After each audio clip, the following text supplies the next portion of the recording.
This Blythe is looking real junky around my resin room, and I figured it's time to make her look a little bit better.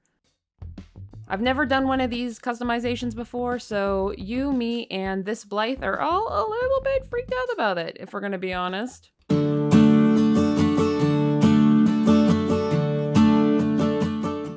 Hi there, welcome to the Teeny Tinkers channel. I make ball jointed doll and craft related content. Now, Blythe is not a ball jointed doll. Blythe is a hinge jointed doll. And this one is actually a little bit broken and a little bit battered, and I've had her for literally forever. I don't even quite remember where I got her, somewhere on the marketplace, I think. But yeah, she's just been looking real junky, and I think we should do her some justice. In honor of Hello Kitty's 50th anniversary, I thought I would make her into a Hello Kitty custom Blythe.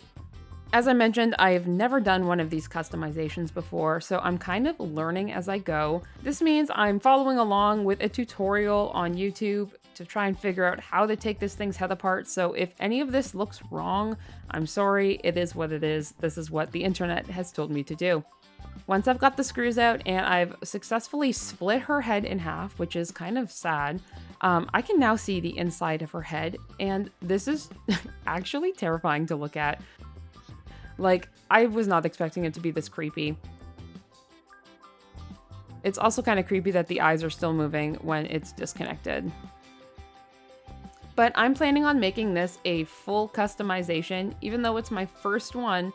So that means popping the eye mechanism out, popping out everything, because we're getting new eye chips, we're getting new everything.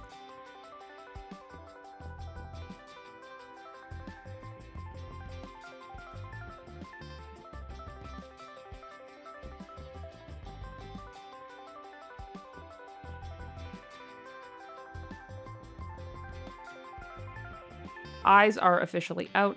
I don't actually know how to remove them from this mechanism, but I don't think I need to. But now that all the parts are officially out, we can get started.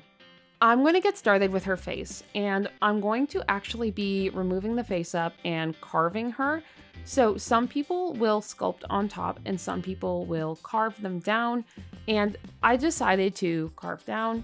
I don't have any epoxy sculpt or anything on hand, so this was just easier for me.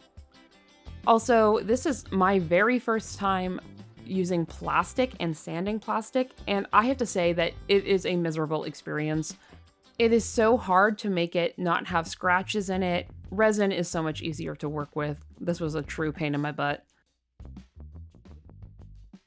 Also a pain in my butt was this lipstick. It was so far in there, I had to use a Dremel and a polishing tool to get most of it out. Like, I don't know what was done with this paint. Then I had to follow that up by using a craft knife and more rough sandpaper. I can't even express to you how long this took. It was wild.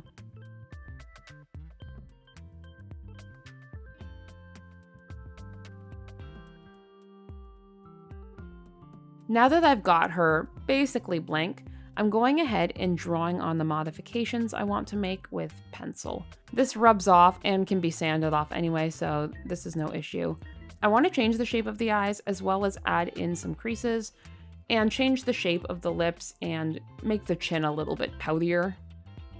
I also lower the nose and kind of widen it out, and this is all in the effort to give her a more cat-like appearance, including this kitty cat mouth.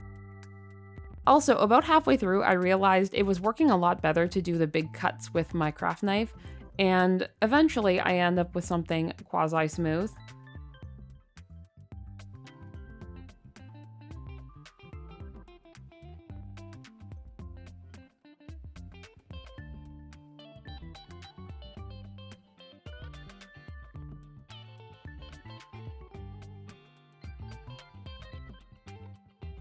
Once it was all smooth, I gave it the good old double dose of Mr. Super Clear Matte and set it to the side.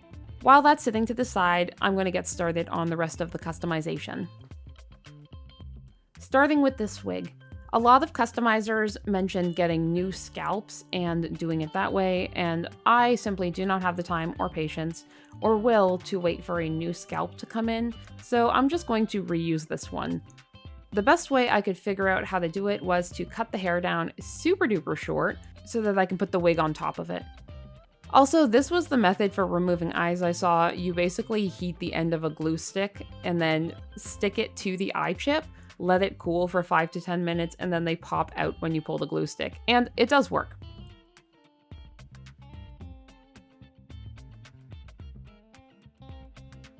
Also, I wanted to take a quick minute and remind everybody that Junie and Penelope's pre-order is currently open.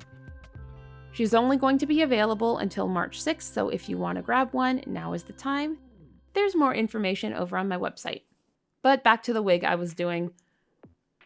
Honestly, I am going to be making this wig directly on her head. Usually I would make a wig cap and go from there, but because she has all this like picky hair sticking out, I figured it would just be fine to glue right to it, and the picky hairs might actually hold on to things a little better than a wig cap anyway, so that's what I'm gonna do.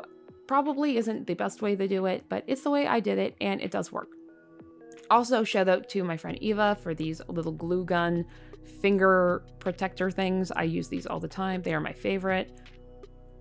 So I'm basically just going around the head and adding in tufts of this yarn until I get all the way around, and now I'm going to just make a top piece. She's going to be having bangs and everything. I think it'd be cute. So I just make this middle part. This is basically like the swirl section of your hair if you don't have a part. If you want to figure out how to do a wig with a part, I do have a video on this channel about making wigs with Hopeful Creation where we do make a parted wig. But this is what I'm doing for this girl.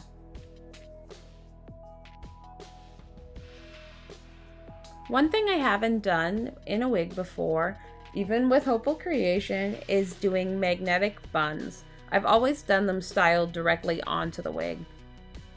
And if you're wondering why I'm talking about buns and styling, it's because obviously this wig isn't finished yet. As I mentioned, this is a Hello Kitty custom, and what is Hello Kitty without ears? I briefly thought about making the ears part of the wig, then I realized that might be annoying to dress around or style around later, so I opted for a magnetic ear. To make these, I used pieces of foam triangle with some cardboard glued to the bottom, and then I glued magnets to those as well. Once that was done, I wrapped them in some more of the yarn and added some magnets right onto the wig so that they can clip on. Easy peasy. I ironed some vinyl onto some felt, and this ends up not looking how I want, so I put it to the side to use later. In the meantime, I just use some felt and make a bow, because of course Hello Kitty does have a bow. I glue this directly onto one of the ear bun magnet things, and the wig is complete. We still have an outfit and a face up to do, but before that, let's take a minute for Doll of the Week. This week's Doll of the Week actually came to me through email and was one of the customers who purchased a Gale from the Gale and Flora Teenies order. She sent me these really cute pictures of her Gale in her new home. Patricia let me know she is enjoying the company of her new friends Peanut and Gracie. It honestly looks super duper cute. Thanks so much, Patricia, for sending me these photos. And remember, if you would like to be Doll of the Week, you can post over on Instagram and tag me at Teeny Tinkers. You can also email, and of course you are welcome to join the Discord server. We have a whole channel for sharing photos of Teeny Tinkers dolls. Link is down in the description if you're into that.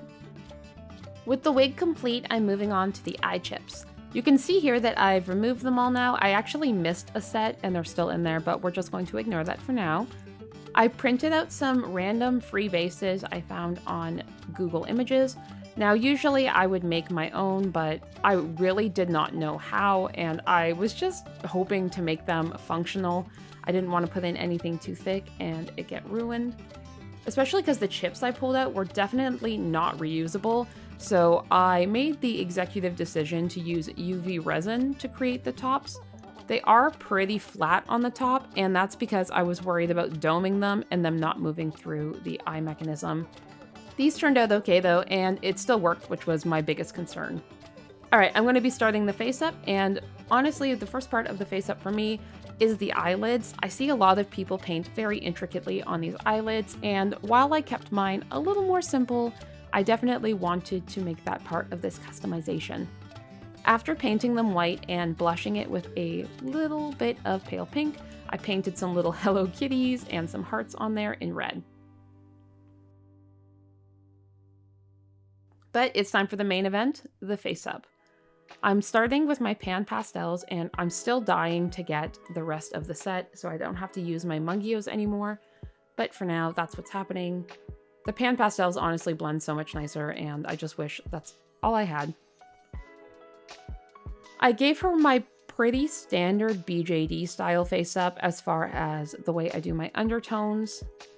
And the way it latched onto the plastic was pretty similar to how the resin latches on, but I think that has more to do with the Mr. Super Clear than anything.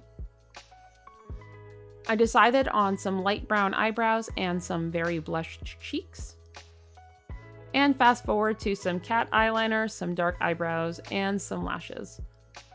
Of course, I wanted to add some little sparkle stars. Now, this isn't very exclusive to Hello Kitty, but I thought it gave her a really cute Decora freckle style anyways, and I freaking love freckles on dolls anyways. Alright, moving on to the outfit. Hello Kitty is often depicted wearing a denim overall or denim short-all, and that's what I went with. I also made her a yellow top and cut the pieces to make her a red bag. Sorry about the jostling, but this is basically the top she ended up with. Just a fuzzy yellow little terry cloth top. The short alls I put a lot of love into. They have functioning pockets back and front, and I even added the little denim detail that I always forget when I make my doll jeans at the back, and honestly, now I will never forget because it is super duper cute. The vinyl I heat transferred onto the felt earlier, got turned into a backpack, which I promptly painted a Hello Kitty face on and added a magnet for closure. Then I got this Blythe all put together, which was luckily much easier than taking her apart, and time for the finishing touches. Peep the eye chips that I forgot to remove right there, but we'll pretend that isn't there, okay? One thing I love about custom Blythes are the beaded pull strings for the eye mechanisms, so I went through the beads I had, which unfortunately was not a ton, and ended up making her a cute little pull string with red and wood and pink beads. And then I added some charms to the other string.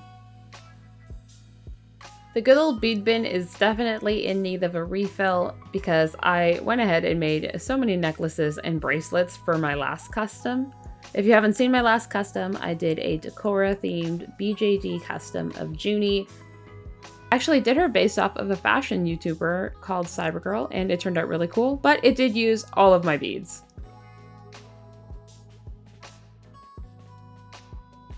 In the end, I'm pretty happy with how it came out, although I do wish I had had some Sanrio themed beads. Once the pull string was complete, she was also complete, so let's get her dressed and see how she turned out.